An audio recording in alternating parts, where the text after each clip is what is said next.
जय श्री कृष्ण। सभी का स्वागत है फिर से एक बार। एंड अभी हम लाइव है और आज का हमारा विषय है जो हमें हमारे सर ने दिया है कि हमेशा अच्छे लोगों के साथ बुरा क्यों होता है।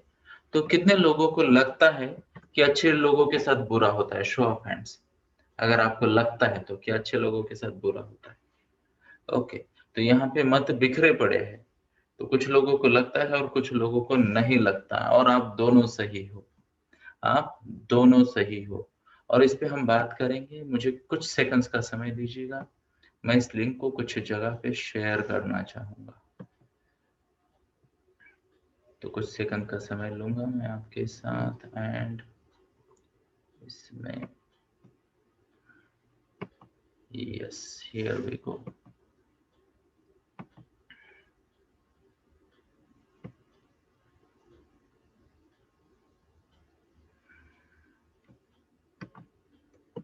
तो ये हम गए लाइव प्रोफाइल पर एंड ये हम आए लाइव। सो हम गुरुकुल में फिर हम शुरुआत करते हैं और 5 से 7 सेकंड, 3 सेकंड, 4 सेकंड, 0 डन। जय Shri Krishna. Now we are live at all the places. अब ये जो टॉपिक दिया गया है ना कि अच्छे लोगों के साथ ही क्यों बुरा होता है, अब ध्यान से सुनिए। जगह का नियम है, जगह का नियम है कि लेवल से बाहर आए। मैं कई बार बार बार भगवत गीता के रेफरेंस से बोलता हूँ। पूरा खेल जो है जीवन में, पूरा खेल जो है वह मनस्थिति का है।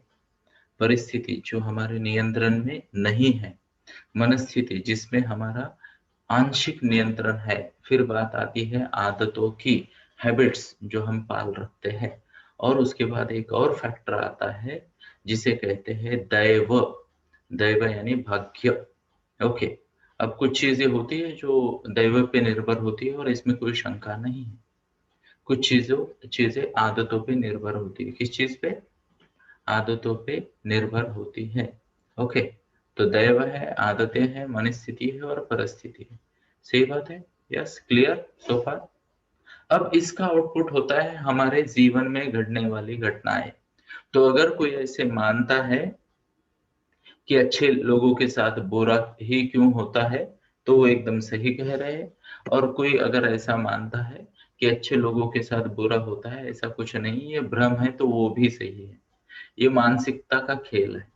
तो पहली सोच के लोग जो होते हैं ना, उसे कहते हैं विक्टिम मेंटेलिटी। विक्टिम मेंटेलिटी, जहां पे लोग ये ऐसे स्टोरियां उनको बचपन से दी जाती है कि अच्छा है तो बुरा होगा, अच्छे के साथ बुरा होगा, ये होगा वो होगा। ये विक्टिम मेंटेलिटी है। यानी खुद को, जिसे कहते हैं विक्टिम मानना। विक्टिम मानना मतलब क्या? परिस्थिति का अधीन मान लेना, है ना। एंड ये मेंटेलिटी होती है। तो ये लोग ध्यान से सुनिए, ये कर्म योग का ठीक से पालन नहीं करते हैं, कर्म योग का ठीक से पालन नहीं करते हैं और स्टोरियां सुनाते रहते हैं, है ना। और एक बात मैं बताता हूँ, समाज में आजकल ये बातें बहुत ज्यादा लेवल, बहुत बड़े लेवल पे प्रचलित हो गई है, क्योंकि सोशल मीडिया आ गया है ना। सोशल मीडिया आ गया है तो हो क्या रहा है, सोशल मीडिया के आने से ओके, कई सारी बातों का प्रचार बहुत इजी हो गया है। शो ऑफ हैंड्स अगर आप मेरे साथ एग्री करते हो, है ना। ओके, तो ये लोग ना पहले सांत्वना देने के लिए ऐसे ना शब्द प्रयोग किए जाते हैं, जो आवड़े सर्वाना तोची आवड़े देवाला, है ना। तो बोले जो सबको पसंद है वो भगवान को पसंद है, उसको उठा के लेके जाते हैं। तो घर वालों को अच्छा लगता है, गया है तो अच्छा है, बट 4 लोग उसके बारे में अच्छे बोल रहे थे। अब अच्छा वही जिसके बारे में जीते जी अच्छी बातें सुनने को मिले, है ना। मरते दम तक तो बोल रहे थे कि मरता क्यों नहीं है, दारू पी के मस्ती कर रहा है, ये कर रहा है, मेरे साथ अच्छी बात नहीं कर रहा, बिहेव नहीं कर रहा, ये नहीं कर रहा, वो नहीं कर रहा। अरे गड़ी मां, हजार कंप्लेन होती है जिंदा व्यक्ति के साथ, और जैसे ही मर जाता है व्यक्ति निकल जाता है ना। जैसे ही शरीर वही पड़ा है, आत्मा निकल गई। शरीर वही पड़ा है, आत्मा निकल गई, और जैसे ही आत्मा निकल गई उस शरीर का मैं मर जाता है, उस शरीर में से मैं मर जाता है। फिर हमें ना उस शरीर से कोई आपत्ति नहीं होती। तो शरीर सामने पड़ा है, बट हम बोलते हैं वो नहीं है, ये निकल चुका। तो इससे ही पता चलता है कि मैं कौन हूँ, है ना। कई बार लोग बोलते हैं मैं कौन हूँ, ये हाथ मैं नहीं, ये चेहरा मैं नहीं, ये आवाज मैं नहीं, तो मैं हूँ कौन? मेरे शरीर के अंदर की चेतना मैं हूँ। और जब ये चेतना चली जाती है, जब ये चेतना चली जाती है, तो मैं रूपी अहंकार मिट जाता है और फिर हर कोई उसकी तारीफ करने लग जाता है। बुरे से बुरे व्यक्ति की तारीफ हो जाती है। जैसे एग्जाम्पल के तौर पे, जब रावण मर रहा था, मरा नहीं था, मर रहा था, अभी पक्का हो गया रावण मरने वाला है, तो भगवान राम ने लक्ष्मण को भेजा रावण के पास। बोले रावण बड़े ज्ञानी थे, चारों वेदों के जानकार थे, उपनिषदों के अभ्यासक थे, धर्म के जानकार थे, उनसे जाओ और ज्ञान की कुछ बातें सुन के आओ। तो भगवान राम ने भेजा लक्ष्मण को। अब लक्ष्मण तो शीघ्र को भी गुस्सा आ गया, बोले यार इतना इसको जरूरत से ज्यादा भाव दे दिया रावण को, इसलिए सीता मैया का वनवास बढ़ गया। अब ये लक्ष्मण की भाषा, मन की भाषा, है ना। पहले से ही 2-4 अस्त्र चला देते, काम खत्म हो जाता। जो भगवान राम क्या कहते हैं, सागर को सुखाने का दम रखते थे, है ना, उनके लिए क्या बड़ी बात थी। तो पहले से लक्ष्मण आहत थे, बड़े भाई की स्ट्रेटजी के साथ तालमेल उनका बैठता नहीं था, डिसएग्रीमेंट बहुत ज्यादा थी, बोर्ड मीटिंग में होती है ना वैसे। बट इनको पता है इनके पास शेयर छोटे हैं, क्योंकि ये छोटे भाई है। कभी कभी ऐसे हो जाता है ना, तो कंपनी के डायरेक्टर की मीटिंग में शेयर जिसके पास कम होते हैं, उसकी आवाज चाहे कितनी भी बड़ी हो, उसको शांत रहना पड़ता है। तो लक्ष्मण नाराज थे, फिर भी लक्ष्मण और पार्थ कृष्ण दोनों हमेशा ऐसे थे, नम्र थे। लक्ष्मण कहते भाई ने बोल दिया, बड़े भाई ने, प्रभु राम ने बोल दिया, करना है। पार्थ अर्जुन भी इसी भावना में हमेशा रहते। जय श्री कृष्ण, है ना। तो पॉइंट ये है, लक्ष्मण चले गए रावण के पास और जाके उसके सर के पास खड़े रहे। तो रावण कुछ बोल नहीं रहा, लक्ष्मण खड़े रहे, 2-4-7 मिनट हो गए, वापस आ गए। तो भगवान राम ने पूछा क्या सीखा, क्या सीखा बोले रावण से। तो भगवान लक्ष्मण भाई बोले कि एक ही बात सीखी, बोले आदमी के अकड़ मरते दम तक नहीं जाती। तो कुछ बोल ही नहीं रहा, वह 7 मिनट खड़ा होके आ गया। तो इन्होंने कहा, भगवान राम ने फिर से कहा लक्ष्मण को कि इस बार ना मेरी बात मानना, जाओ और उसके चरणों के पास खड़े हो जाओ, जाओ और उसके चरणों के पास खड़े हो जाओ रावण के। वो महाज्ञानी है, वो तुमको पक्का ज्ञान देंगे। तो अब इस बार भैया की बात मानकर जब लक्ष्मण अपना अहम त्याग कर रावण के पैरों के पास गया, तो रावण ने आंखें खोली और रावण ने लक्ष्मण को 2-3 चीजें कही, 2-3 चीजें कही, है ना। तो अभी मॉडर्न भाषा में मैं आपको समझाता हूँ, जरूरी है ना मॉडर्न भाषा में समझाना थोड़ा, है ना। तो पहली बात जो रावण ने लक्ष्मण को कही कि अहंकार से बड़ा डार्क गॉगल कोई है ही नहीं, दुनिया का सब ज्ञान रूपी प्रकाश उससे आच्छादित हो जाता है, तो अहंकार से बड़ा ज्ञान रूपी कोई है ही नहीं, है ना। तो ये पहली सीख लक्ष्मण को मिली। तो लक्ष्मण को लगा मैं भी गॉगल पहन के बैठा हूं, है ना, प्रभु राम का छोटा भाई हूं, ये गॉगल था उनके अहंकार का।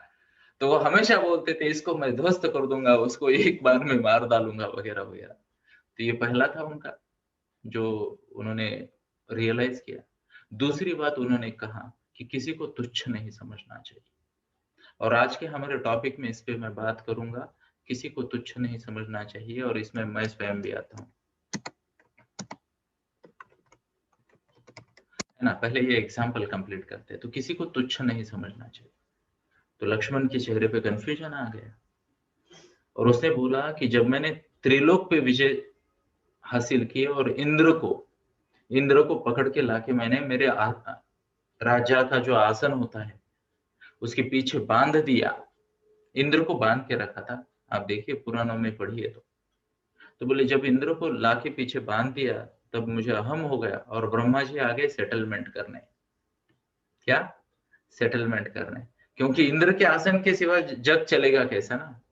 ओके, तो उन्होंने कहा कि हे रावण तुम महाबलशाली हो, बट अपना काम तुम करो, तुम तुम्हारा पाताल लोक पे राज करो, लंका पे राज करो, असुरों के महाराज बन जाओ, तीनों लोगों में तुम्हारी कीर्ति बढ़ गई वगैरह वगैरह। बोले ऐसे नहीं, मेरे को कुछ कॉन्क्रीट चाहिए। तो बोले एक काम करो, तुम्हारा नाम ऐसे होगा वैसे होगा, लोग तुम्हारे परिक्रम पराक्रम की गाथा गाएंगे वगैरह वगैरह। उसको अच्छा लगा। बोले और भी एक वर दो। बोले इंद्र को मैं तभी छोड़ूंगा जब मुझे आप अमर बना दो, जैसे इंद्र को बना दिया। तो ब्रह्मा ने कहा ये तो पॉसिबल नहीं है, ये तो पॉसिबल नहीं है, अमृत खत्म हो चुका, अभी नया कोई स्पेशली मानव रूप में जन्मा हुआ, ओके अमर नहीं हो सकता। तो बोले कुछ और ही करो। तो सोचा सोचा और फिर उसने क्या कहा पता है? रावण के शब्द थे जिसको ब्रह्मा जी ने तथास्तु कहा। रावण के शब्द थे, ना तो मेरी मृत्यु किसी असुर के हाथों हो, ना तो मेरी मृत्यु किसी देवता के हाथों हो।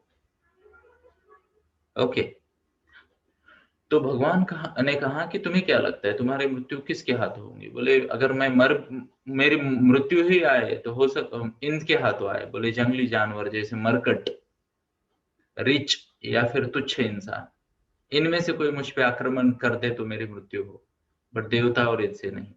अब उस वक्त क्या था, ध्यान से सुनिए। जिसे कहते भगवान शंकर के भक्त थे रावण। तो वो हमेशा ये जानते थे कि यार मैं देवताओं को हरा सकता हूं तो इंसान मुझे क्या हराएगा, बंदर मुझे क्या हराएंगे। तो उनको ऐसा लगा कि यार अब तो मैं अमर बन गया, क्योंकि कोई इंसान इतना बड़ा नहीं हो सकता कि लंका पे आक्रमण करे। पहुंचेगा या नहीं वो भी नहीं पता, बंदरों की तो कोई खैर ही नहीं है। हरी कटिंग पॉइंट। और फिर जब ये अंतस्थ क्षण में उसने देखा कि क्या मेरा मिसकंसेप्शन था, हरी कटिंग पॉइंट। तो दूसरी बात कि किसी को तुच्छ ना माने। तीसरी बात जो रावण ने इसको कही लक्ष्मण को, वो थी शुभच्छ शीघ्रम। तीसरी बात जो कही वो थी शुभच्छ शीघ्रम। तो लक्ष्मण फिर से कंफ्यूज, बोले ये क्या है? तो उसने कहा शरणागत वत्सल राम ने मुझे ऑफर दी थी कि मेरी शरण में आ जाओ, मैं तुम्हें माफ कर दूंगा, है ना। और मैंने ये बात तब मानी और जय श्री राम तब कहा जब बाण चल चुका था। तो अच्छी बातों को जल्दी मान लेना चाहिए और उसका जल्दी स्वीकार कर लेना चाहिए। Are you getting my point? तो let me come back to the point जिस पे हम बात कर रहे थे, है ना। तो मैं क्या बता रहा था कि किसी को तुच्छ ना समझे, किसी को तुच्छ ना समझे। और ये बहुत जरूरी है कि हम खुद को तुच्छ ना समझे। अब ध्यान से सुनिए, लोग ना गरीब लोग हैं, सीधी सादी बात करते हैं हमेशा मुंह पे, ध्यान से सुनिए, मुंह पे लफ्जों से अच्छी बात करते और बोलते अच्छा आदमी था। अच्छा आदमी वो हो ही नहीं सकता जो मीठी मीठी बातें कर रहा है, नहीं हो सकता। अच्छे आदमी की व्याख्या क्या है?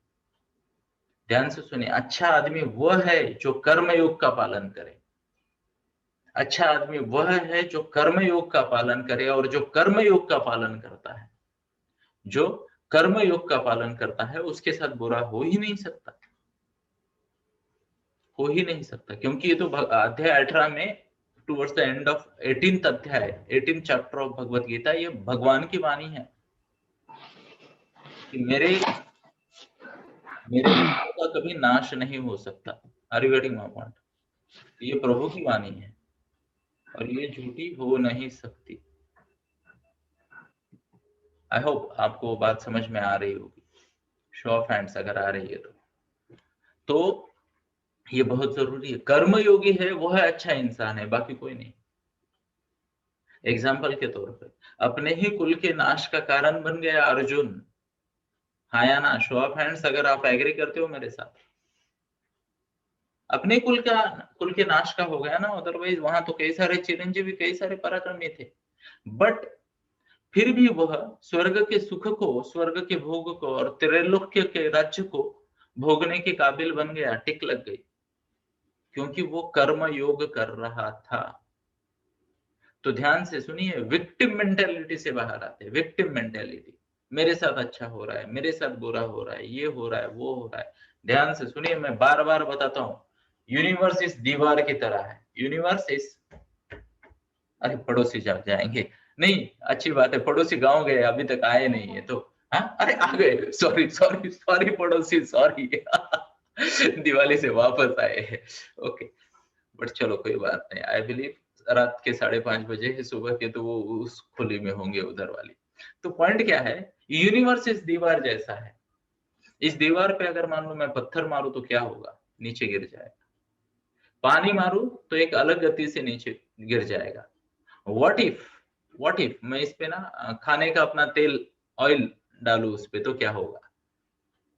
उस पे मैं अगर ग्रीस फेंक के मारूं तो क्या होगा, सोचिए मन में, कल्पना कीजिए उस पे ना मैं एक टेनिस बॉल फेंक के मारूं तो क्या होगा। तो ध्यान से सुनिए, इस भ्रम से बाहर आते हैं कि अच्छे लोगों के साथ बुरा होता है, बुरे लोगों के साथ बुरा होता है, अच्छे लोगों के साथ अच्छा होता है, बुरे लोगों के साथ अच्छा होता है, कोई नहीं है। जैसी करनी वैसी भरनी, जैसे कर्म वैसा आउटपुट, काम खत्म, है ना। अगर कोई इंसान बहुत अच्छा है, बहुत अच्छी अच्छी बातें करता है, ध्यान से सुन ला, किसी को नाराज नहीं करता, ये नहीं करता, वो नहीं करता, बट मन में जो आए खाता रहता है, खाता रहता है, खाता रहता है, अनियंत्रित भूख।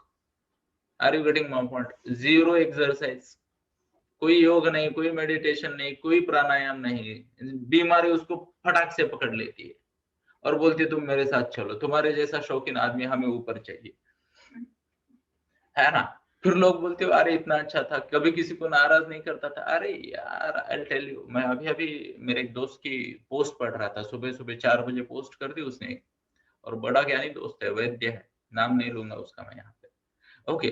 तो उसने कहा सिंपल सी बात है, सिंपल सी बात है, कि बोले दिनचर्या, दिनचर्या, ऋतुचर्या और सात्विक आचरण, 3 चीजों से ना आदमी ग्रेट हो जाता है। सही दिनचर्या, सही दिनचर्या का पालन करे, सही ऋतुचर्या का पालन करे। और मैं बोला यार ये तो कल मैंने सुबह सुबह 5 क्लब में बताया था, सही ऋतुचर्या, है ना, सही ऋतुचर्या। मैंने कल क्या बोला था, आदित्य, जो 12 आदित्य है जिनको हम भगवान मानते हैं उनकी पूजा करनी है, तो 12 आदित्य के 12 महीने आ जाते, आया ना। अब उसकी, उनकी पूजा करना मतलब कल मैंने बोला कि उनके अनुरूप आचरण करना, तो उसे कहते हैं ऋतुचर्या। क्या कहते हैं, ऋतुचर्या। तो दिनचर्या सही रहेगी मतलब आपके कर्म सही कर रहे हो आप, आपके कर्म सही कर रहे हो आप, तो आपकी दिनचर्या सही हो गई, हाँ या ना, शो ऑफ हैंड्स, यस। अब ऋतुचर्या क्या है, सीजन के हिसाब से आप सही चीजें करो। तो एक श्लोक है भगवत गीता में, एंड उस श्लोक को मैं आपके सामने प्रस्तुत करूंगा, लेट मी सी। और एक इंटरेस्टिंग है, तो ये रहा आपके सामने वह श्लोक, ये 6:17। तो इस बार मैंने मेरी बेटी को पूछा नहीं क्योंकि मेरे को अंदाजा अच्छा था, है ना, अदरवाइज मैं निशा की मदद लेता हूं। तो 6:17 वाला जो है ना श्लोक पढ़ते हैं हम। यहाँ पे भगवान ने क्या कहा है पता है, युक्ता युक्ताहार विहारस्य, युक्त चेष्टस्य कर्मसु, युक्त युक्त स्वप्न अवबोध्यस्य योग भवति दुःखः। ओके, तो जरा इसको ठीक से समझते हैं।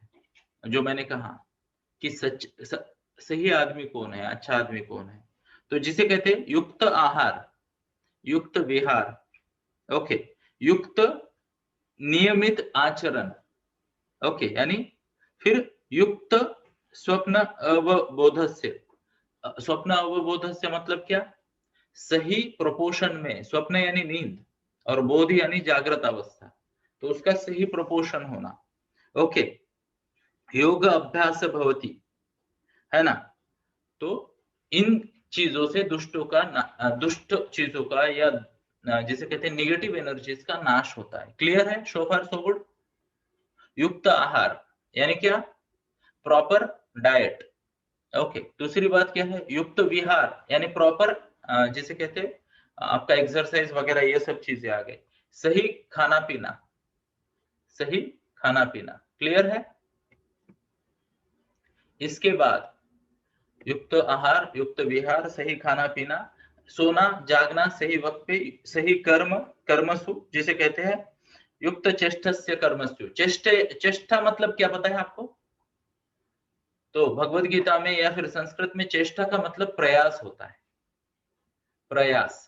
Okay, try but don't try, ऐसे कुछ लोग बोलते हैं ना, तो यहाँ पे ट्राई बट डोंट ट्राई नहीं आता, यहाँ पे होता है सही चेष्टा करे, राइट ट्रायल करे, सही चेष्टा करे, तो युक्त चेष्टस्य कर्मसु।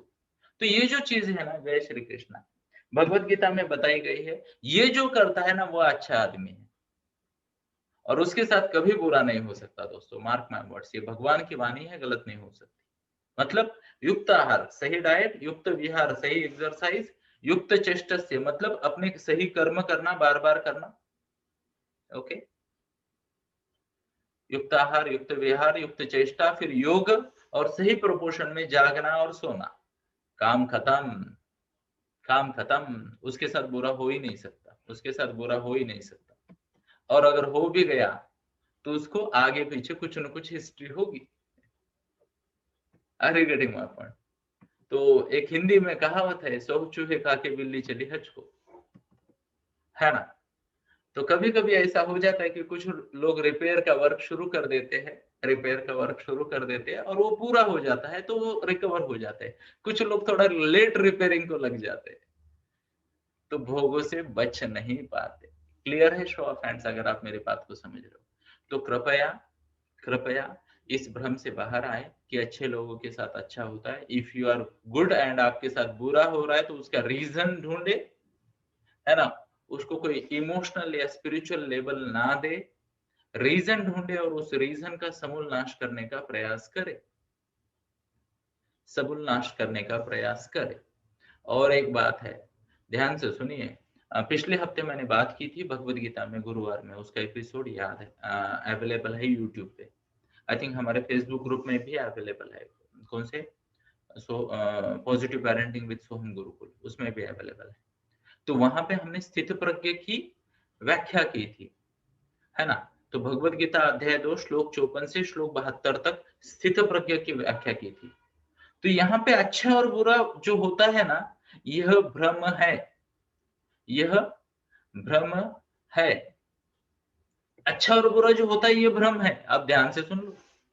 एग्जाम्पल के तौर पे कई सारे लोग बोलते हैं ना, अच्छा आदमी था फिर भी गया, लई चांगला होता वो, ऐसा मराठी में बोलते, बहुत अच्छा था बोले फिर भी गया। अरे भाई, जिस दिन आया था उस दिन ही डिसाइडेड था। अव्यक्ताधीनी मध्य अव्यक्ताधीनी भूतानी व्यक्त मध्यानि भारत अव्यक्त निधनादेन। तो पहले तो नहीं था, फिर आया और पक्का जाएगा, आया ना? तो इसमें बैड लक कहां से आया यार? Are you getting my point? बहुत अच्छा था बोले, भगवान ने बुला लिया, क्या पता नरक में भेज दिया वो। Are you getting my point? भगवान तो बोलते हैं ना, कि जैसे मैं बार बार वो चौथे अध्याय का श्लोक भी बताता हूँ कि क्या कहते हैं, मनुष्य नाम सहस्रेशु कश्चित एति।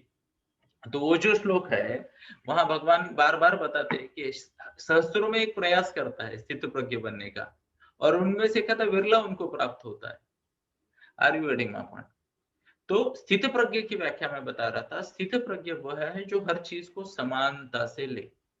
जीवन है, फिजिकल बॉडी है, तो इसको ना ध्यान से सुनिए, फिजिकल संसर्ग से कुछ बोध उत्पन्न होने ही वाले। मान लो आपकी त्वचा है, और अगर आपकी न्यूरो सिस्टम अच्छी है, आपकी नर्वस सिस्टम, तो इन दिनों में आपको ठंडी का आभास होगा, बोध होगा, नेचुरल है, स्वीकार करे, काम खत्म। थोड़ी सी त्वचा क्या कहते हैं, ड्राई होगी, स्वीकार करे, और सीजन के अनुरूप अपने आप को ढाले। यही है आदित्यों की पूजा करना। आदित्य क्या? आदित्य यानी सूर्य भगवान का महत्व क्या है हमारे यहाँ जीवन में? सूर्य भगवान तो 12 आदित्य देव है ना हमारे, तो उनका उनको उनको रिस्पेक्ट देना, उनकी पूजा करना, मतलब क्या? उनके सीजन के हिसाब से खुद को एडजस्ट करना, यही उनको रिस्पेक्ट देना है, और यही उनकी पूजा है। और बाकी सब अगर कुछ है तो वह भ्रम है, बाकी और कुछ है तो वह भ्रम है। क्लियर है?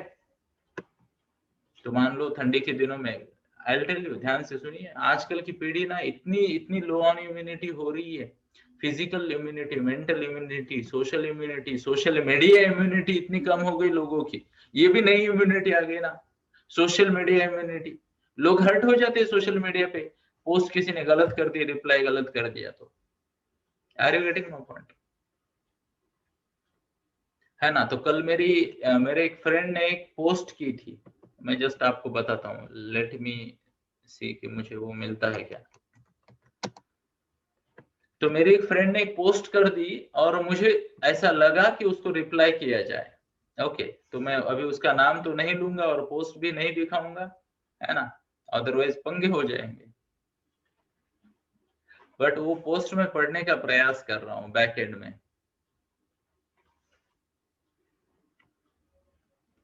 तो वो पोस्ट मैं आपको बताता हूँ। The best site is the one who can the best site is one who can see the shortcomings because sleep नहीं ये क्या हो गया, इसे मुझे पूरा पढ़ने तो, ये कुछ मैं गलत लैंग्वेज में आ गया।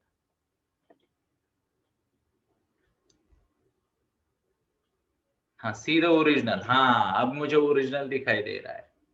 ओके, तो ये ओरिजिनल को मैं आपके सामने प्रस्तुत करता हूँ।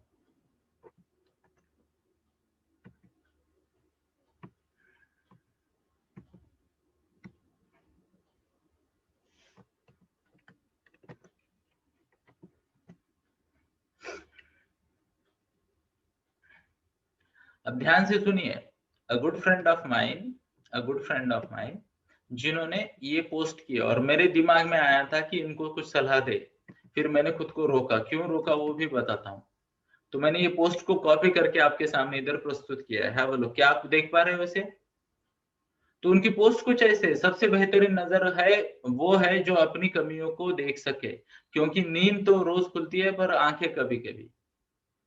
अब इसको मैं रिप्लाई करने वाला था, मैंने टाइप किया था, ध्यान से सुनना, फिर रोक लिया खुद को, क्योंकि सोशल मीडिया पे है ईगो हर्ट हो जाते लोगों के, फिर ज्ञान नहीं, है ना, गुरु भी ईगो हर्ट कर देते फिर तो मैंने बोला उसको पर्सनल पे सजेशन देते, पर्सनल पे दे दिया। अब अगर मान लो यहाँ पे लिखा है कि सबसे बेहतरीन नजर है वो है जो अपनी कमियों को देख सके, मेरा रिप्लाई क्या था पता है? मेरा रिप्लाई जो टाइप किया था मैंने वो ये था, what ever you focus on expands, what ever you focus on expands. हाँ या ना? आप यहाँ पे मुझे सुनने आते हो तो आपके जीवन में मेरे भाषण ज्यादा दिख रहे होंगे, अलग जगह पे इधर उधर, दिन में 3 बार 4 बार तो हमारे भाषण चलते रहते, प्रवचन चलते रहते हैं, है ना। अब कुछ लोग बोलते हैं ऐसा कुछ नहीं है, ये सुनने के हमारे एज नहीं है, उम्र नहीं है वगैरह वगैरह, तो उनको हमारे भाषण नहीं मिलते।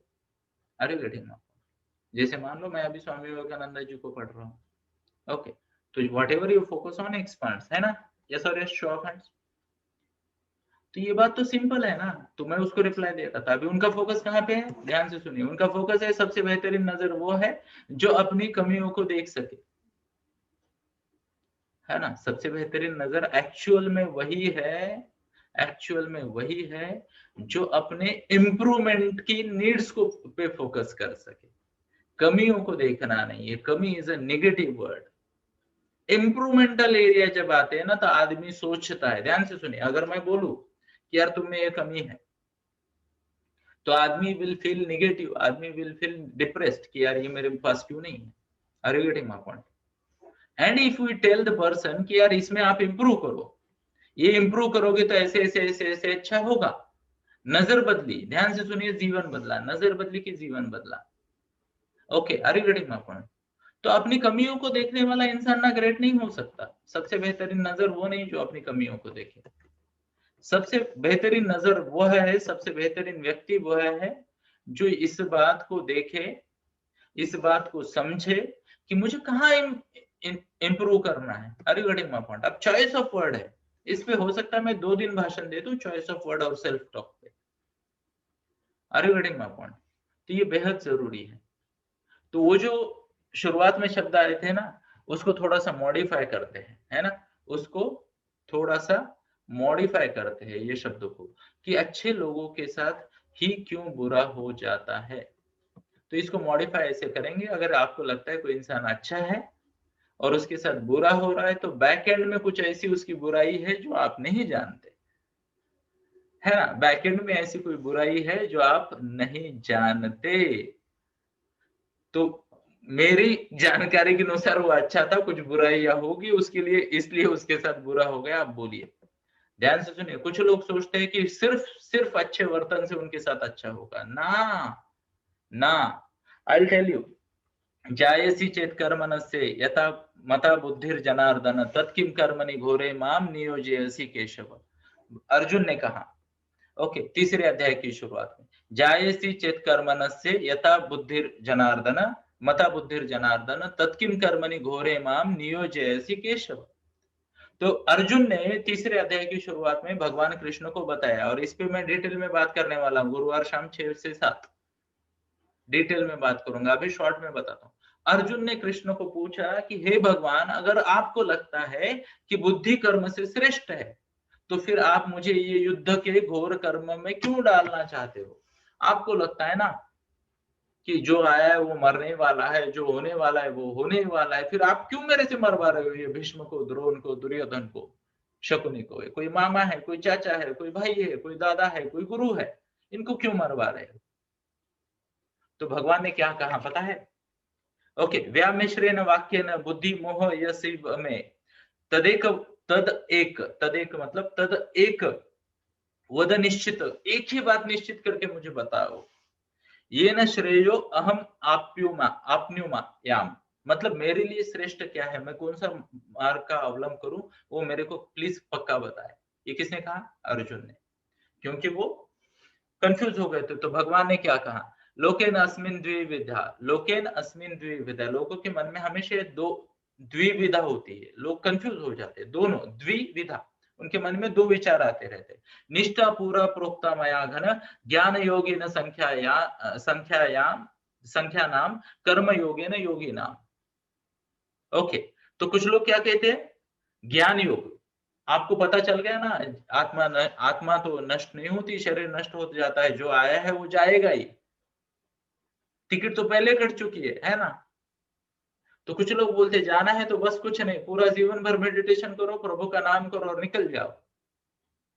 ओके, और कुछ लोग क्या बोलते, आगे वाला, कर्म योगी ने योगी नाम, सच्चा योगी वही है जो कर्म योग करे। अब इसका सिंपल एग्जांपल दूं क्या? बहुत सिंपल एग्जांपल, मेरे गुरुजी ने मुझे बताया था, और मैं तो हंस हंस के, भाई आंखों में आंसू आ गए मेरे हंस के। मैं बोला यार, ये कर्मयोग और ज्ञान योग इतना सिंपल हो सकता है क्या? इतना सिंपल हो सकता है क्या? तो ध्यान से सुनिए, कर्मयोग ज्ञान योग को सिंपल भाषा में गुरुजी की वाणी, पूरा क्रेडिट गुरुजी का, स्टार, है ना। मेरी वाणी से सुनिए। तो गुरुजी ने कहा, जीवन एक बस के सफर के जैसा है, जीवन एक बस के सफर के जैसा है। जो भी इंसान बस में चढ़ेगा, आज नहीं तो कल उसे उतरना पड़ेगा, हाँ या ना? बस से उतरना पड़ेगा। तो गुरुजी ने कहा कि सांख्य योगी है ना। तो यहाँ पे जो शब्द आया है ना, ज्ञान योगी न सांख्ययाम, यानी सांख्य योग मतलब क्या? जीवन का विश्लेषणात्मक, जीवन का विश्लेषणात्मक जो ये है समझ है, जीवन की विश्लेषणात्मक समझ क्या है? नयन चिंतन्ति शस्त्राणि नयन दहति पावक, जो बोला गया है ना, कि बोले आत्मा नष्ट नहीं होती, शरीर नष्ट होने वाला, ये जो लोग आए हैं वो मरने वाले। तो ये क्या हो गया? विश्लेषणात्मक ज्ञान है ये जिसको समझ में आ गया उसको सुख दुख कुछ है ही नहीं ना। क्लियर है? Show of hands. तो ये जिसको पता चल जाता है ना, वो उस इंसान की तरह है, वो योगी बन जाता है, जीवन जीवन भर को मेडिटेशन कर रहा है, कुछ नहीं, प्रभु की पूजा। अब यह उस इंसान की तरह है जो बस में बैठ गया, उसको सीट भी मिल गई, जर्नी भी चल रही है, और वो आंखें बंद करके सो रहा है सिर्फ। ओके, ध्यान से सुनिए। अब दूसरा योगी वो है जो सोच रहा है कि यार चलो, हमारे पास बहुत सारे अच्छे लोग हैं साथ में, तो इनके साथ कुछ नॉलेज शेयरिंग करते हैं, कुछ अच्छे कर्म करते हैं, ताकि हमारी जर्नी अच्छी हो जाए। Are you getting my point? होते हैं ऐसे लोग। अब तीसरे प्रकार के भी लोग होते हैं, भोगी लोग, वो सोचते हैं चलो यार, कुछ आज कुछ तूफानी हो जाए बोले, है ना। तो वो फिर शुरू कर देते हैं अंताक्षरी, ये वो, इधर उधर, 2-3 घंटे बाद बोर हो जाते हैं, फिर आधे लोग धीरे धीरे सोने लगते हैं, है ना। अरे घड़ी में धीरे धीरे वो कम हो जाता है। तो गुरुजी ने कहा, ये सब अपनी अपनी अपना अपना तरीका है, अपना अपना तरीका है किसका? जर्नी करने का। क्लियर है? Show of hands. तो इसमें गुरुजी ने कहा, क्या कहा कि सच्चा कर्मयोगी न योगी नाम वही है जो ये जर्नी में अच्छे कर्म करे, अच्छे कर्म करे। Are you getting my point? तो कई बार ऐसे हो जाता है हमारे जीवन में, ज्ञानी लोग मिल जाते हैं हमें और वो हमसे कुछ बातें कह देते हैं, हमारा जीवन बदल जाता है। कितने लोगों के जीवन में ऐसे लोग आए है ना, कोई मिलता है कहीं पे, छोटी सी बात बता देता है, हमारा जीवन बदलता है। यस, तो ध्यान से सुनिए, भगवान वही करते हैं। यहाँ पे आते हो तो अपनी अपनी क्षमता के अनुसार, अपने नेचुरल गिफ्ट के अनुसार, अपने नेचुरल गिफ्ट के अनुसार जो भी तुमको क्षमता दी गई है, पॉजिटिव एबिलिटीज, एबिलिटी नहीं है, ताकत तो रावण की भी थी, आया ना, ताकत तो रावण की भी थी, ताकत तो कंस की भी थी, ताकत तो कई लोगों की है, आया ना। अपनी पॉजिटिव एबिलिटी के अनुसार कंट्रीब्यूट करे ताकि वो जर्नी खत्म हो जाए, बट बरसों तक लोग आपको याद रखें। हो गए अमर, हो गए अमर। तो जीवन की जर्नी का भी यही कार्य कीजिए, जीवन की जर्नी में भी यही कार्य कीजिए, है ना। तो आप बहुत बढ़िया तरीके से आगे बढ़ जाओगे। तो ये द्विविधा परिस्थिति से बाहर आते, द्विविधा परिस्थिति से बाहर आते। और यहाँ पे भगवान ने क्लियर कट लिखा है,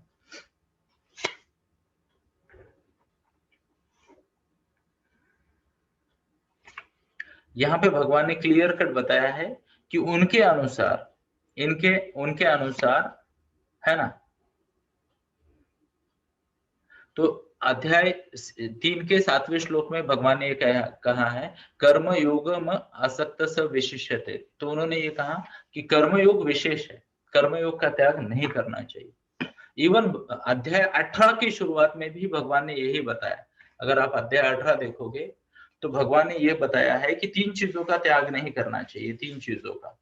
थोड़ा सा आपको टच करके देता हूँ वो भी, अध्याय 18 की शुरुआत में। वैसे तो हर गुरुवार को हम एक एक एक एक इसके लेके आगे बढ़ रहे है ना। तो अर्जुन ने ये पूछा था, संन्यासस्य महाबाहो तत्त्वमिच्छामि वेदितुम त्यागस्थ ऋषिकेश पृथक पृथक केशिनिषूदन। तो अर्जुन ने कहा, हे केशिनिषूदन, हे महाबाहो कृष्ण, तुम मुझे बताओ कि सन्यासी व्यक्ति जो होते हैं, सन्यास की अलग अलग व्याख्या है, तो उससे क्या हो रहा है। ओके, तो भगवान ने कहा कि कई सारे लोग बोलते हैं सभी कर्मों का त्याग करो, ये करो वो करो, बट भगवान ने कहा कि 3 चीजों का त्याग नहीं करना चाहिए, यज्ञ, दान और तप का। यज्ञ, दान और तप, ये 3 कर्मों में ब्रेक नहीं लगना चाहिए। कौन कौन से? यज्ञ, दान और तप। अब यज्ञ का मतलब क्या है पता है? ध्यान से सुनिए, कुछ लोगों ने भ्रमित कर दिया, यज्ञ को अंधश्रद्धा बोल दिया। यज्ञ का मतलब क्या है? अपने, ध्यान से सुनना मेरी तरफ, है वो लोग। यज्ञ का मतलब है अपने नियत कर्मों को करते रहना। अगर 5M क्लब यज्ञ है तो हम रोज करेंगे, 5M क्लब यज्ञ है तो हम रोज करेंगे, यह हो गया यज्ञ। दूसरी बात है दान। दान आप समझ पाते हो, हाँ या ना? तो अपनी क्षमता के अनुसार दान करे। कोई अन्न का दान करता है, कोई शेल्टर का दान करता है, कोई ज्ञान का दान करता है, are you getting my point? कोई धन का दान करता है, अलग अलग चीजों का दान होता है, कोई समय का दान करता है, are you getting my point? तो आपके पास जो भी कुछ है, किसी के पास शारीरिक बल है, किसी के पास समय है, किसी के पास ज्ञान है, किसी के पास लाइफ का एक्सपीरियंस है। मैं बार बार आपको बताते रहता हूँ ना, आइए इन बच्चों के साथ आपकी लाइफ का एक्सपीरियंस शेयर कीजिए। क्यों बताते रहता हूँ? ये एक्सपीरियंस भी तो आप दान कर सकते हो, है ना। यस, ताकि इन बच्चों की मदद हो जाए। तो दान है, पहला था यज्ञ, दूसरा था दान। दान से क्या हो जाता है? आदमी को आत्म संतुष्टि मिलती है। तो मैं ज्ञान और समय दोनों को अर्पण करते रहता हूँ यज्ञ की आहुति में रोज। तो डेली बेसिस पे मेरे कम से कम 6 घंटे इस सोशल कंट्रीब्यूशन के यज्ञ में आहुति देने का मैं प्रयास करता हूँ। तो मेरा समय 6 घंटे का, और जो भी मैं पढ़ रहा हूँ। और तीसरा है तप। तपोबल शब्द आपने सुना होगा, तपोबल, मनोबल होता है ना, वैसे तपोबल होता है। तप यानी क्या? आराधना करके, आराधना करके। आराधना करके मतलब क्या होता है? अभी आराधना से आपके सामने आ जाएगा, एक भगवान की मूर्ति है, किसी के हाथ में फल है, फूल है और पत्र है, और वो डाल रहे आराधना कर रहे। ना ना ना ना, आराधना का मतलब क्या है पता है? आराधना वह, जहां पे कोई व्यक्ति एक पर्टिकुलर ध्येय के प्रति कमिटमेंट के साथ खुद की पात्रता बढ़ा रहा है, खुद की पात्रता बढ़ा रहा है। ओके, तो इनफैक्ट मैं किसी दिन मुझे याद दिला देना, पात्रता से प्रगति की ओर ये टॉपिक मैं लेना चाहूंगा, चाहे तो नोट कर लेना, चाहे तो नोट कर लेना, पात्रता से प्रगति। ओके, तो उस पर मैं किसी दिन बात करूंगा। ओके, तो ये कुछ पॉइंट है जिसका हमें ख्याल रखना चाहिए। I hope you all are clear. तो 3 चीजों का ये ना होना चाहिए, तो इस भ्रम से बाहर आ जाते हैं। अगर किसी के साथ अच्छा हो रहा है, ध्यान से सुनिए पहली बात, तो उसके कुछ न कुछ अच्छे कर्म होंगे। किसी के साथ अगर बुरा हो रहा है तो उसके कुछ न कुछ कर्म होंगे। और एक इंपॉर्टेंट बात है, अच्छा और बुरा ये अपनी अपनी व्याख्या होती है। Are you getting my point?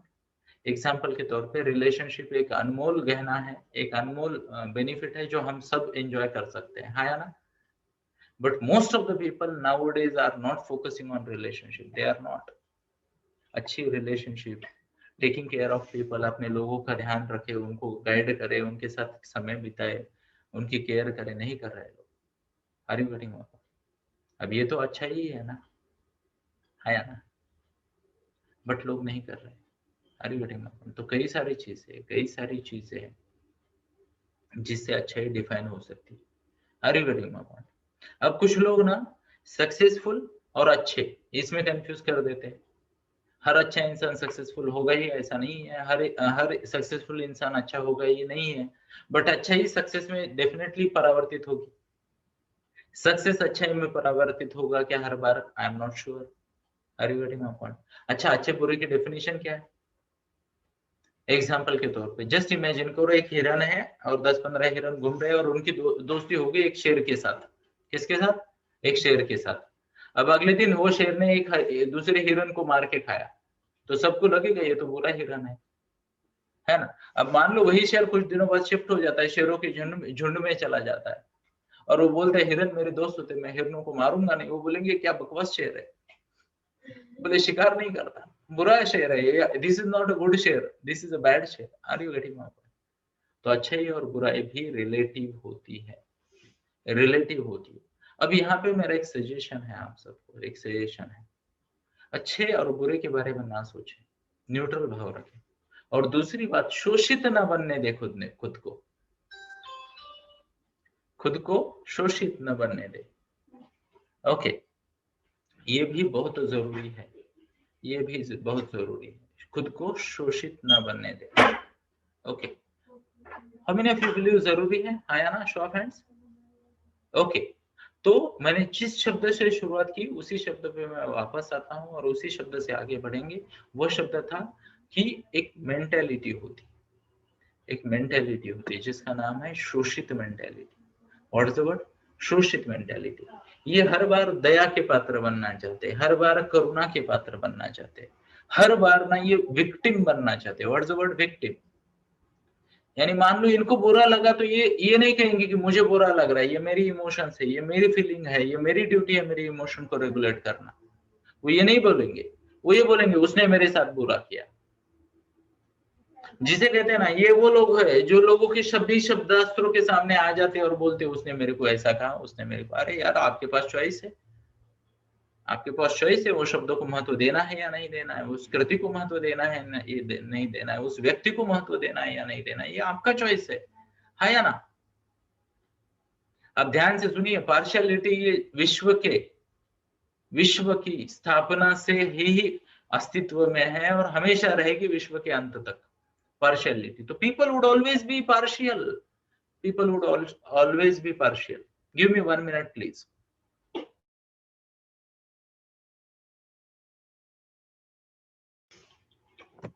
Okay, तो आगे बढ़ते हैं। क्षमा चाहता हूँ, क्या कहते हैं, रुकावट के लिए खेद है ना? Yes sir.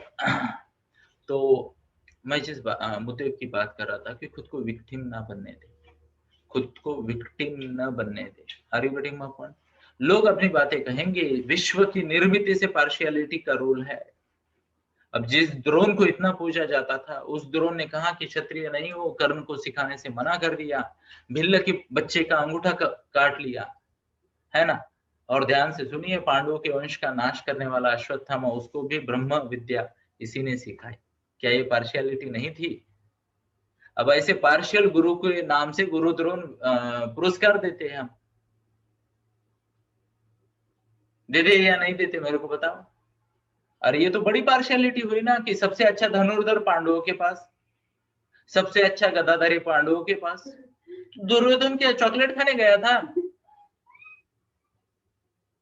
दुर्योधन भी तो उधर गया था। अच्छा 100 कौरव थे, उसमें से एक का भी नाम लेने लायक नहीं है, कैसे गुरु हो आप? 2-4 कौरव के भी नाम आ जाते ना, ये बड़ा बहुत ही भारी था, ये था वो था। एक ही कौरव का नाम आता है जो बहुत अच्छा गदाधारी था। कौन? दुर्योधन। अब उसको भी दूसरी बार कक्षा में स्पेशल क्लास ट्यूशन लगानी पड़ी बलराम के पास, पता है आपको?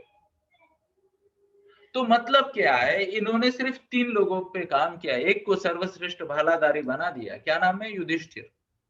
फिर दूसरे को सर्वश्रेष्ठ गदाधर बना दिया, क्या नाम है? भीम। और तीसरे को सर्वश्रेष्ठ धनुर्धर बनाने का कसम खा ली। तो उसको पता चला बाजू वाले क्लास के बच्चे ज्यादा अच्छा कर रहे हैं, बाजू वाले कॉम्पिटिटर क्लास के बच्चे अच्छा कर रहे हैं, तो बोले उसको ना मैं ये ट्यूशन ही नहीं दूंगा, नोट्स लेके भाग गए। तो कर्ण गया परशुराम जी के पास, आपके नोट्स मुझे रेफर कर रहे हैं तो मुझे भी अच्छा धनुर्धर बनना है ना?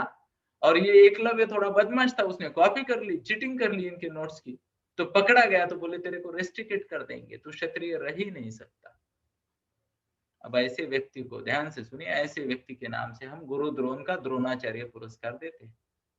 अब मैं, मेरे मत से कोई असहमत हो तो मुझे क्षमा कर दे, माफी मांगता हूं मैं आपसे, बट ये मेरा मत है, वैयक्तिक मत है, personal opinion. Are you getting my point?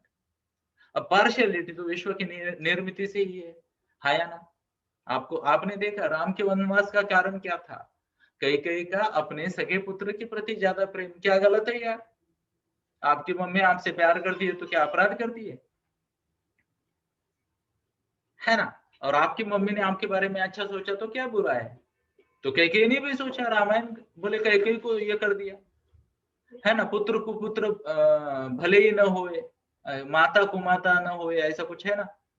पुत्र को पुत्र हो सकता है बट माता को माता कभी नहीं होती, ऐसा कहा गया था। और कैकेयी को बोला तू एक में एक्सेप्शन होता है ना हर रूल को, तो तू एक्सेप्शन है, तू कुमाता है, बाकी दुनिया में कोई कुमाता नहीं हो सकती। अरे क्या अपराध किया उसने? कैकेयी ने अपने बच्चे को राजा बनाने का सपना देखा, किसने नहीं देखा? ध्यान से सुनिए, छत्रपति शिवाजी महाराज का इतिहास निकाल के देखिए, और फिर से एक बार क्षमा, कुछ लोग आहत हो जाते हैं इन बातों से, बट रियलिटी है। संभाजी की नेक्स्ट जनरेशन और जिसे कहते हैं राजा राम की नेक्स्ट जनरेशन भिड़े थे यही पे सातारा में, है ना? एक दूसरे के साथ लड़ाई हो गई। येसुबाई जो थी, येसुबाई थी नहीं, दूसरी ताराबाई, तारा रानी, कोल्हापुर की महारानी, उनको तो नजर कैद कर लिया उन्हीं के घर वालों ने। Are you getting my point? तो ध्यान से सुनिए, पार्शियलिटी से दुनिया कभी नहीं बच पाई है। तो अगर कोई खुद की प्रायोरिटी के अनुसार कार्य कर रहा है, ध्यान से सुनना, तो उसे बुरा नहीं मानते हैं। हम हमारे कर्मों पे फोकस करेंगे। सबकी अपनी गीता, सबके अपने कृष्ण और सबका अपना Partha. Are you getting my point? तो अगर आपको लग रहा है कहीं पे आपके साथ पार्शियलिटी हो रही है, कहीं आपके साथ बुरा हो रहा है, कहीं आपको का बैड लक हो रहा है, तो खुद की पात्रता बढ़ाए। इस पे मैं अलग सेशन लूंगा, पात्रता से प्रगति। Are you getting my point? Show of hands if you are getting my point. Thank you, appreciate, really appreciate. तो ये बातें होती है, ये जिसको समझ में आ गई ना, बल्ले बल्ले, और जिसको समझ में नहीं आई, अब ध्यान से सुनिए, मैं टीनेजर्स की कोचिंग करता हूँ। Are you getting my point? Teenager की कोचिंग करता हूँ, मेरे पास 50 बच्चे हैं जिनको मैं 4 साल के लिए कोचिंग कर रहा हूँ, 4 years। ओके, अलग अलग पैरामीटर्स ऑफ लाइफ। अब हर किसी ने भगवत गीता क्यों नहीं लिखी? निशा ने ली। अरे मेरा निजी स्वार्थ है, मेरी बेटी है, उसको मैं ज्यादा इनपुट देता हूँ, क्या गलत है? क्या गलत है? हाँ या ना? तो दिन रात, अभी वो भी डेडिकेटेड स्टूडेंट है तो डेफिनेटली फायदा उसका भी है, मेरा भी। Are you getting my point? ये नेचर है, ये नेचर है। अब ध्यान से सुनिए, मैं निशा के बाद सबसे ज्यादा समय किसको देता हूँ मैं आपको बताता हूँ। कहाँ गया ये प्यारा सा छोटा सा बच्चा? इसको मैं बहुत टाइम देता हूँ, है ना? बहुत ज्यादा टाइम दे देता हूँ। ओके, बट ये इसके जन्म से तो नहीं, बट कर्म से बहुत अच्छा हो गया है ना? तो हमेशा डिवोटेड फॉलो करता है मुझे, तो इसको मैं बहुत ज्यादा समय देता हूँ, है ना? ये प्यारी सी मुस्कान को भी मैं बहुत समय देता हूँ, है ना। अब ये 50 लोगों में से ये 3 लोगों के नाम बार बार आते हैं, ध्यान से सुनना, 3 लोगों के नाम बार बार आते हैं, बाकी लोगों के क्यों नहीं आते? अब उनमें से कुछ लोग सोचते होंगे कि यार सर मेरे को क्यों इतना टाइम नहीं देते, इनको दे रहे। अरे भैया आ जाते ये 4:30 बजे उठ के रोज मेरे पास, है ना। Are you getting my point? तो अगर उन लोगों को उतना गाइडेंस नहीं मिल रहा है जितना इनको मिल रहा है ज्यादा, है ना, मैं इनके लिए तो 24/7 अवेलेबल रहता हूँ, ये तीनों के लिए, निशा, अथर्वा एंड क्षितिजा। 1 मिनट का समय दीजिए please. Okay, so thank you for your patience, थोड़ा सा बीच में ब्रेक लेना पड़ रहा है आज, बट इट्स ओके, है ना। तो आगे बढ़ते हैं। पॉइंट क्लियर हो रहा है क्या? पॉइंट क्लियर हो रहा है तो ध्यान से सुनिए, ध्यान से सुनिए। सबकी अपनी अपनी लाइकिंग है, सबके अपने अपने चॉइसेस है, सबके अपनी अपनी प्रायोरिटीज है, सबकी अपनी अपनी प्रायोरिटीज है। Are you getting my point? और हर कोई अपने चॉइसेस, अपनी लाइकिंग, अपने प्रायोरिटी से आगे बढ़ेगा, इसमें गुड लक बैड लक कुछ है ही नहीं। आपका अगर एजेंडा कुछ है तो आपको आपका एजेंडा लेके चलना पड़ेगा और ज्ञान बढ़ाना पड़ेगा, एजेंडा लेके चलना पड़ेगा और ज्ञान बढ़ाना पड़ेगा, पात्रता बढ़ानी पड़ेगी, तभी प्रगति होगी, अन्यथा भुगतो, अन्यथा भुगतो। और कोई ऑप्शन नहीं है आपके पास, मैं क्लियर बताता हूं। हमें ये देखो, अहम ब्रह्मास्मि कहना पड़ेगा और हमें खुद को डेवलप करना पड़ेगा, खुद की पात्रता बढ़ानी पड़ेगी, नहीं तो मुश्किल है दोस्त, नहीं तो मुश्किल है, लाइफ में चैलेंजेस बढ़ते जाएंगे। क्योंकि ध्यान से सुनिए, हर किसी का एजेंडा, मैं तो एक स्टडी कर रहा था, हनी बी की स्टडी कर रहा था, यू ना हनी बी। ओके बेटा, क्षितिजा बेटा, ये भी टॉपिक लिख देना, ओके, कि समाज भोगी क्यों बन रहा है, इस पे मैं किसी दिन बात करूंगा। Are you getting my point? तो सब लोग दोषी दे देते हैं राजकर्ताओं की, बोले पॉलिटिशियन हमारा शोषण करते हैं, बोले, है ना, देते हैं कई लोग। कुछ लोग बोलते हैं व्यवसायिक हमारा शोषण करते हैं। तो कोई आ रहे आजकल ना कई जगह पे मैं ये पढ़ता हूँ, अलग अलग जगह पे क्या होता है कि मान लो कोई बोलता है माझे लाइट बिल माझा अधिकार, तो बोले महाराष्ट्र में बड़ी जंग चल रही है लाइट बिल पे। Are you getting my point? तो यार किसी के लाइट बिल तो पूरे माफ हो रहे, किसी के आधे माफ हो रहे और आपका ज्यादा आ रहा है, तो पात्रता बढ़ा है, या तो लाइट बिल भरने की या फिर माफ करवाने की। Are you getting my point? रोके क्या होने वाला है? रोके कुछ नहीं होने वाला। Are you getting my point? अब मान लो कोरोना हो रहा है, कोरोना जा रहा है ना, तो कुछ लोगों को फ्री में वीआईपी इलाज मिल रहा है और कुछ लोगों को 5-5, 7-7 लाख के बिल भी आ रहे हैं, है ना। आ रहे या नहीं आ रहे मेरे को बताओ। और कुछ लोग तो घर में ही बैठे रहे। इनफैक्ट मेरे दोस्त ने मुझे वो भी बताया कि मन में भीति, मन में डर अगर पैदा किया जाए तो साइटोकाइनिन नाम का कुछ होता है। डॉक्टर साहब ऐसा कुछ होता है क्या, जरा बताइए मुझे। रुको, होता है सर ऐसा? यस। तो मुझे मेरे दोस्त ने आज ही बताया कि डर जैसे बढ़ जाता है, डर जैसे बढ़ जाता है, साइटोकाइनिन लेवल बढ़ जाता है, बोले फाइट करने के लिए, है ना। अब साइटोकाइनिन लेवल बढ़ गया और वो ज्यादा बढ़ गए तो साइटोकाइनिन का स्टॉर्म आता है, तूफान आ जाता है। यानी कल्पना करो, कल्पना करो कि एक राजा ने इतना बड़ा सैन्य दल बना दिया, इतना बड़ा सैन्य दल बना दिया कि सामने वाली सेना उसको देख के डर के भाग गई। अब राजा तो जीत गया है ना, बट सेना उसकी इतनी बड़ी थी कि उसकी पगार देने में राजा कंगाल हो गया। तो पगार नहीं मिल रही थी, इसलिए सेना ने राजा पे ही अटैक कर दिया और उसको ही हकाल दिया। अब बोलो, are you getting my point? ऐसा हो सकता है ना, कई जगह पे हुआ है। सेना की पगार ही नहीं दे पाया, इतने ज्यादा सैनिक हो गए, इनकम कम और खर्चे ज्यादा हो गए। अब शरीर में कभी कभी ऐसे हो जाता है।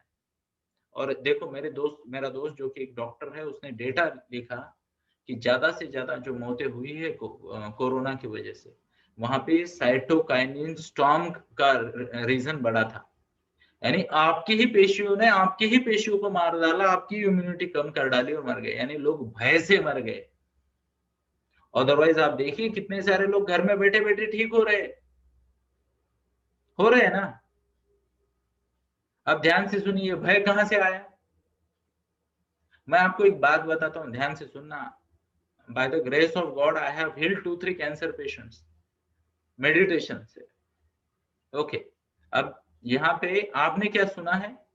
मन की दृढ़ता से कैंसर पे मात करने वाले लोगों की स्टोरियां सुनी है आपने? बराबर है, सुना है ना? शो ऑफ हैंड्स अगर आपने सुना है तो हाथ दिखाइए। लांस आर्मस्ट्रॉन्ग का नाम लिया जाता है, युवराज सिंह का नाम लिया जाता है, कई लोगों का, बोले वो योद्धा था। तो मन की दृढ़ता से लोग कैंसर पे जीत पाते हैं और गोलियां खा खा के भी नहीं जीतते। तो मतलब क्या? इसका मतलब क्या है दोस्तों? Getting my point? यहाँ पे कुछ है, बट इसको बड़ी न्यूज नहीं बनने देंगे, इंडिविजुअल की तारीफ करके निकल जाएंगे।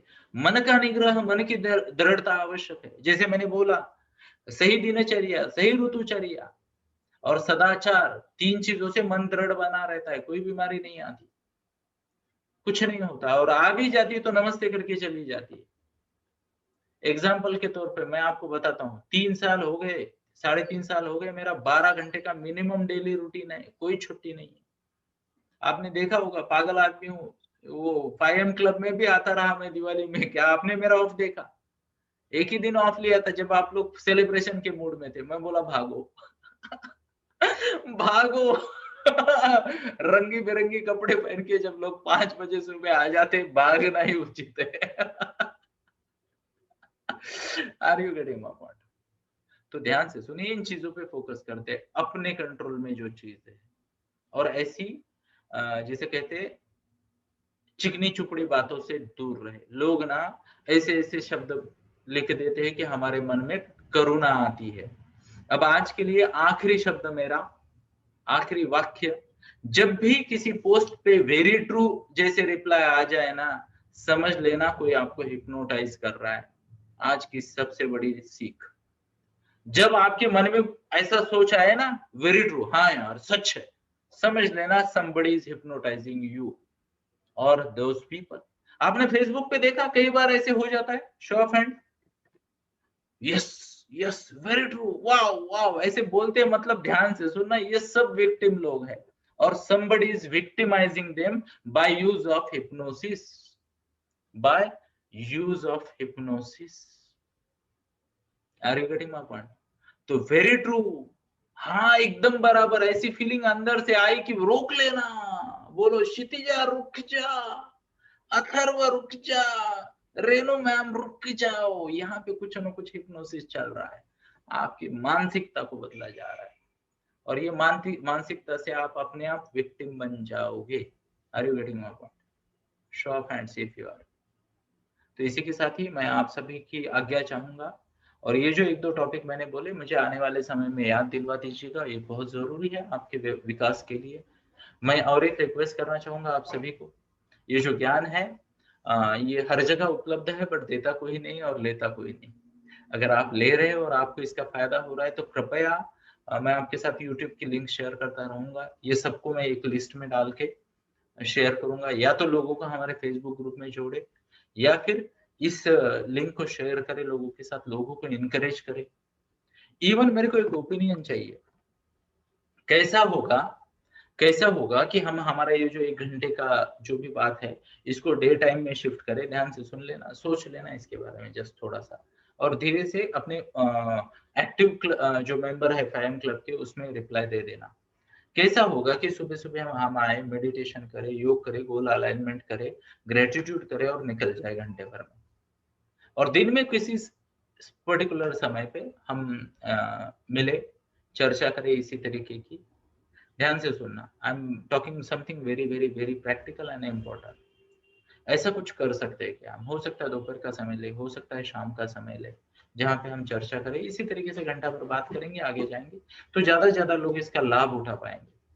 क्योंकि अभी क्या हो रहा है, हम हमारे जीवन की मजबूरियों से में बिजी होने लगे हैं, हाँ या ना? शो ऑफ हैंड्स अगर आप एग्री करते हो तो इसके बारे में सोचिए और ग्रुप में आपकी प्रतिक्रिया देंगे, दीजिए, उसके हिसाब से हम आगे सोचेंगे क्या करना है।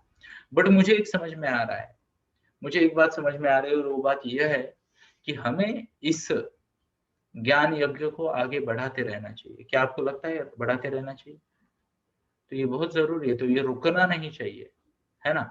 और अभी हमारे जीवन की प्रापंचिक मजबूरियां है हमारी, तो स्कूल शुरू हो रहे हैं, अभी होंगे नहीं वो अलग बात है ना। अभी आपको पता है, मैं आपको बताता हूँ, किसी भी रुको हम इसको बंद करते हैं।